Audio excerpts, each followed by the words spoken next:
Apreciados estudiantes, un cordial saludo. En esta videoclase vamos a hablar de la recolección y el análisis de los datos con ejemplos prácticos. Les saluda Joana Beatriz Ayala Moreno, docente de la Maestría en Tecnologías Digitales aplicadas a la educación. Iniciemos por conceptualizar qué son las variables o categorías de análisis. Pues bien, son elementos o conceptos que inciden de alguna manera en el proceso de enseñanza y aprendizaje o forman parte de él. Esos elementos o conceptos varían o cambian sus características, ¿cierto? Y pueden tener relaciones entre sí. De hecho, es lo que nos interesa conocer acerca del proceso de enseñanza-aprendizaje o de una experiencia formativa.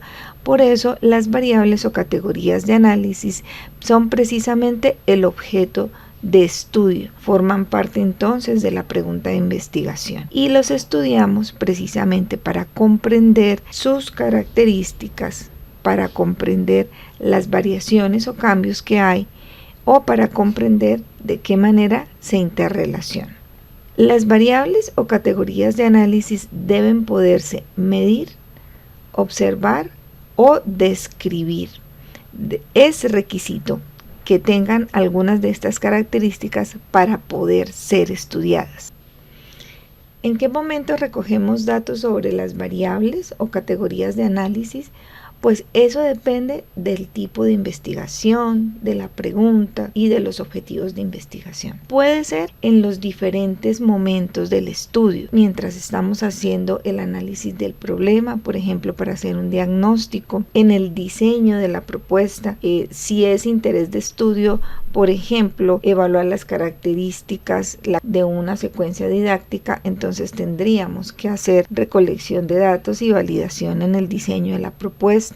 Regularmente en el desarrollo de la propuesta o en la intervención que hacemos se recogen datos y por supuesto finalizando para evaluar los resultados y el impacto. Existen diferentes tipos de instrumentos de recolección de datos. En su gran mayoría son aplicables a los distintos tipos de investigación, sea cualitativa, cuantitativa o mixta. La elección depende de qué es lo que usted quiere medir y hacerse la pregunta, ¿cuál es el instrumento apropiado que me permitirán determinar las características o las medidas de las variables que necesito para poder responder la pregunta de investigación?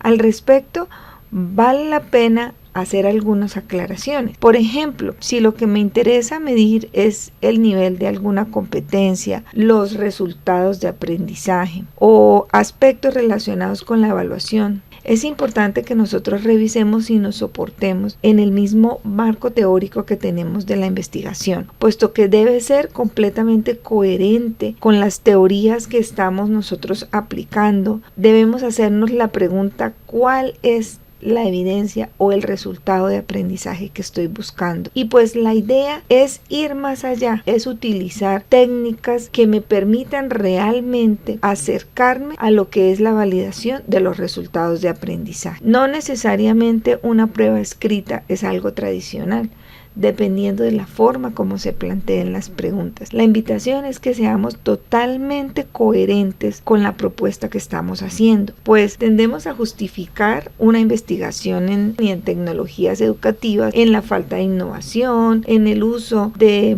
métodos tradicionales de enseñanza. Sin embargo, cuando vamos de pronto a aplicar instrumentos para recoger pruebas o evidencias de los resultados de aprendizaje o del rendimiento académico, solemos utilizar esos mismos instrumentos tradicionalistas. Entonces, aquí es uno de los momentos en que podemos realmente hacer innovación. Otro elemento que está muy abandonado precisamente es la selección de las herramientas que permiten construir aprendizaje. La invitación es utilizar instrumentos validados o tener criterios claros para conocer la naturaleza de esas tecnologías y poder realmente aprovechar su potencial. Pasemos a revisar de una forma práctica la importancia que tiene tener comprensión de toda la estructura de la investigación. En el trabajo de grado, una vez que hemos definido con precisión la pregunta de investigación y los objetivos de investigación, nosotros nos vamos a enfocar en unos elementos claves de esa pregunta de investigación. Esos elementos claves van a ser nuestras variables, que son esos elementos que voy a tratar de manera intencional de intervenir, de modificar para intentar producir los resultados de aprendizaje deseado o para intentar comprobar las relaciones que hay entre esas variables. Pensemos en un caso ideal para el alcance temporal que tienen nuestros trabajos de grado. Definamos 3 variables. De aquí en adelante me voy a referir a variables como término general sin hacer diferenciación entre categorías y variables. Entonces, tenemos la variable A, la variable B y la variable C. En la tabla de operalización de variables tengo que escoger cuáles son los instrumentos de recolección de datos más precisos o que me permiten realmente recoger datos sobre esas variables. Y aquí es donde se define.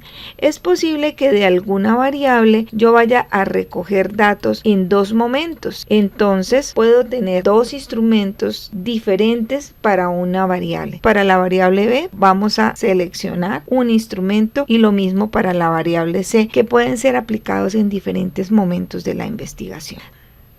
Revisemos este ejemplo. Escogimos una variable que es la toma de decisiones frente a un sismo. Este elemento de la tabla de operalización, que es la definición conceptual, es clave para poder determinar exactamente qué características o qué dimensiones de esa variable vamos a observar, describir o medir. En este caso, definimos la toma de decisiones como un proceso cognitivo por el cual se realiza la elección a partir del análisis de las posibles consecuencias que puede traer un sismo, y las decisiones son tan trascendentales que mi vida puede depender de ello. Entonces, en este caso, para este estudio se definieron 2 dimensiones para esa variable. Una dimensión cognitiva, que es el proceso de comparación de los riesgos que pueden estar presentes ante una situación de sismo. Y una segunda dimensión comportamental, es decir, la forma de actuación que el niño decide tener después de haber hecho el análisis. ¿Cuál sería un instrumento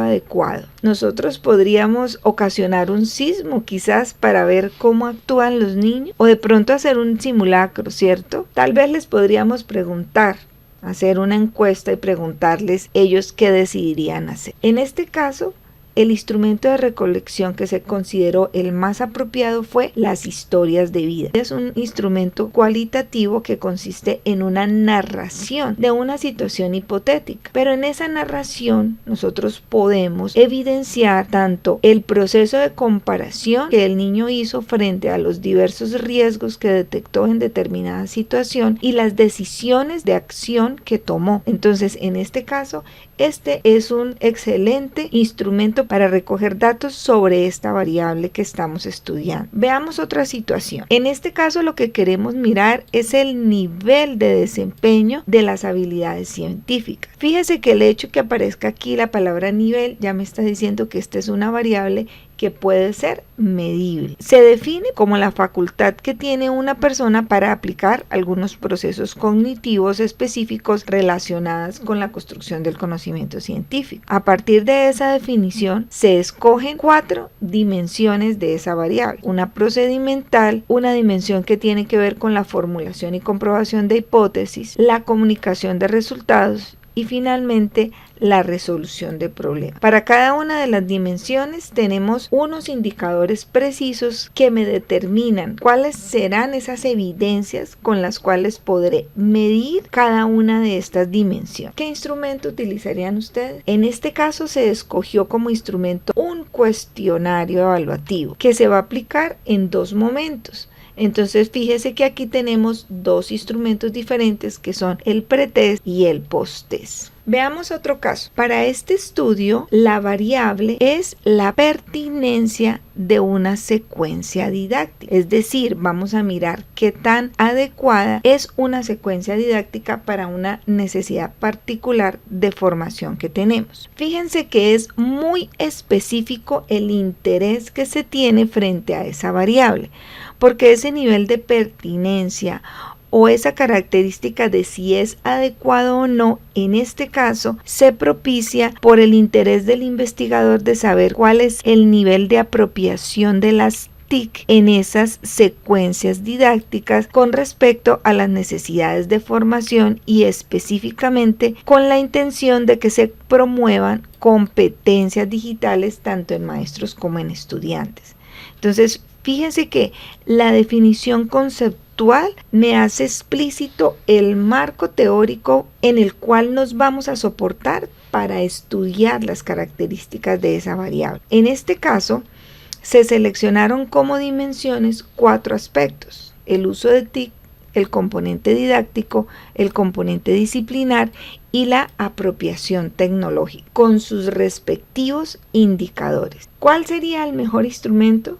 En este caso se escogió un instrumento que ya ha sido validado, utilizado en otros estudios, y precisamente el hecho de escoger una rúbrica que ya ha sido utilizada es lo que me permite tener tanta claridad frente a los indicadores y las dimensiones, porque seguramente estas 4 dimensiones están muy bien estructuradas en ese instrumento. Esa es una de las ventajas de utilizar instrumentos validados en su investigación. Veamos otro ejemplo. Aquí la variable es el nivel de competencia docente. Y la definición de la competencia digital docente es la capacidad que tiene el profesor de utilizar las TIC de manera efectiva en su práctica educativa. Ya sospecharán por qué está tan bien estructurada esta sección de las dimensiones y sus indicadores. Si pensaron en un instrumento ya validado, tienen toda la razón. En este caso, escogimos un test de autopercepción del Marco Europeo de Competencia Digital para Profesores. Esta es una entidad de prestigio y que es idónea en este tema de estudio. Veamos, es un test utilizado por la Comisión Europea. Esto nos dice que es un referente confiable. Tiene un modelo ya establecido de unas dimensiones para la medición de la competencia digital docente y tiene un instrumento muy preciso de 25 preguntas con una forma de aplicación automatizada aquí en un formulario que nos permite tener con certeza un concepto sobre cada una de las dimensiones que conforman la competencia digital docente. Entonces, en este ejemplo, como ven, no tuvimos que ponernos a pensar cuáles son las dimensiones que vamos a escoger de la variable o indicadores observables y medibles que me van a permitir caracterizar esas dimensiones porque ya están definidas. Y el hecho de tener un instrumento válido y confiable, pues me garantiza que la recolección de mis datos al respecto también será confiable. Un ejemplo más.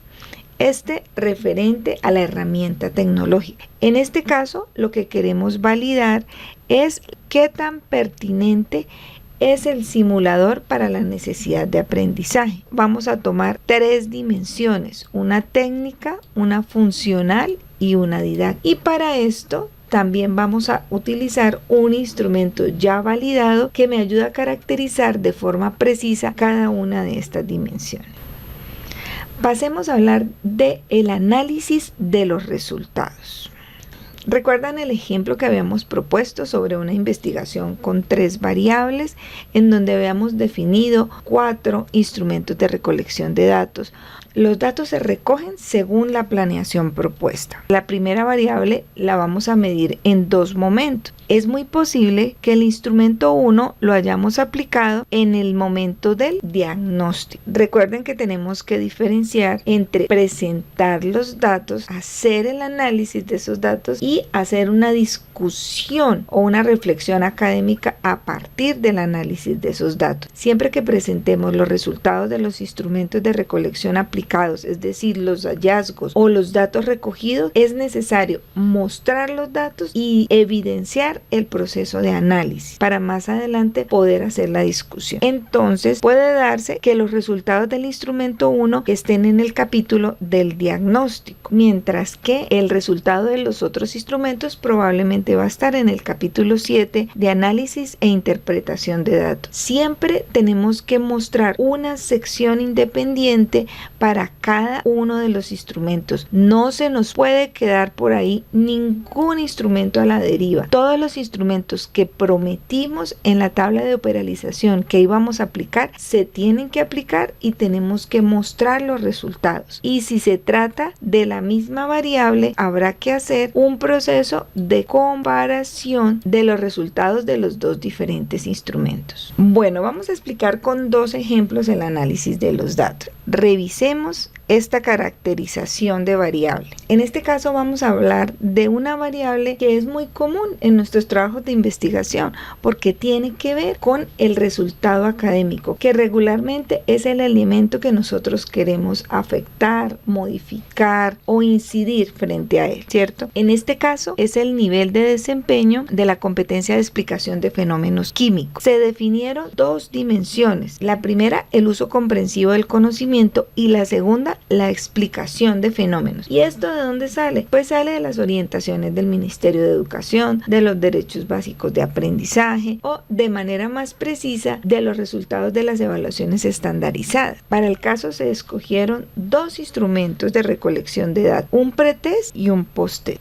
Para diseñar los instrumentos es clave que seleccionemos un muy buen referente. Por ejemplo, podríamos tomar preguntas de los bancos de preguntas del IFE y, por supuesto, deberíamos tener un número significativo de preguntas, de manera que podamos tener una buena caracterización de cada una de las dimensiones. Recuerden la regla de la triangulación. Al menos debemos tener 3 ítems o preguntas o reactivos para cada una de las dimensiones que hayamos determinado. Revisemos ahora cómo vamos a presentar los resultados. En este ejemplo teníamos un cuestionario con 10 preguntas. Cada una de las preguntas está cuidadosamente caracterizada de manera que podamos definir con precisión a cuál dimensión corresponde, si corresponde a la dimensión de uso comprensivo del conocimiento o a la dimensión de explicación de fenómenos químicos. Los resultados se van a presentar categorizados o clasificados o agrupados. Presentar los resultados de manera individual, pregunta por pregunta, realmente lo que va a propiciar son muchas hojas de gráficos, ¿cierto? Pero no va a tener mucho sentido esa explicación y el nivel de interpretación de la prueba va a ser muy elemental. Realmente lo que hay que hacer es agrupar las preguntas de acuerdo a la dimensión.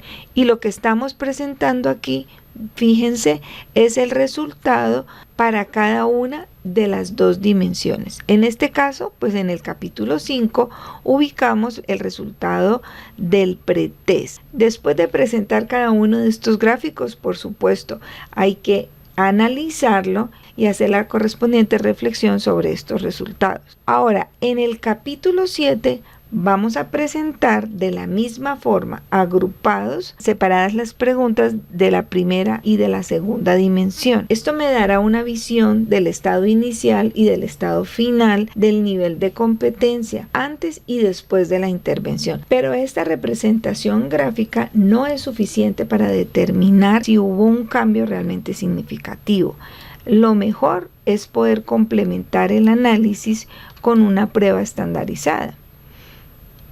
En este caso, la prueba TEN es una prueba idónea para determinar si fueron significativos los cambios. Y para el ejemplo que estamos haciendo, se aplicó la prueba para los resultados de cada una de las dimensiones. Es decir, que pudimos hacer comprobación de la hipótesis de manera independiente para cada dimensión. Veamos otro ejemplo, también sobre resultados de aprendizaje. En este caso, la categoría de análisis fue el nivel de pensamiento computacional y las dimensiones seleccionadas para describir esta variable fueron 3: identificación de patrones, pensamiento algorítmico y descomposición. Hay más, pero para este estudio se seleccionaron estas 3 con sus correspondientes indicadores. Al igual que en el ejemplo anterior, vamos a aplicar una prueba diagnóstica y una prueba post-test o prueba final. Aquí escogimos una forma diferente de presentar los resultados de cada prueba. Fíjense que aquí estamos detallando a qué dimensión corresponde cada una de las preguntas de nuestro instrumento. Y aquí los resultados se presentan de una manera más integral en un solo gráfico, mostrando, representando los resultados de las 3 dimensiones que estuvimos midiendo, tanto para el pretest como para la prueba post-test. Si alcanzamos a detallar, inclusive podemos observar que la organización de las preguntas del pretest y del post-test es diferente, pero como investigador debo tener mucha claridad cada pregunta a cuál dimensión corresponde para poder hacer de manera precisa el análisis. Fíjese que aquí también para la prueba post-test en un solo gráfico se muestran de manera particular los resultados para cada una de las dimensiones. Ojo,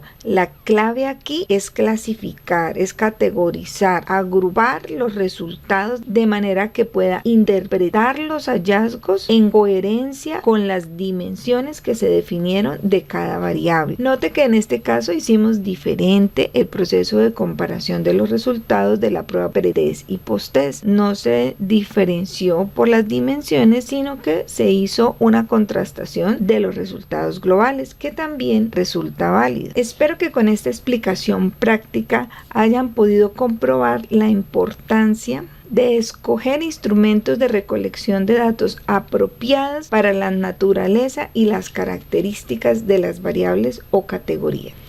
Recuerden que no se trata solamente de tener datos, sino de saber qué hacer con ellos. Éxitos.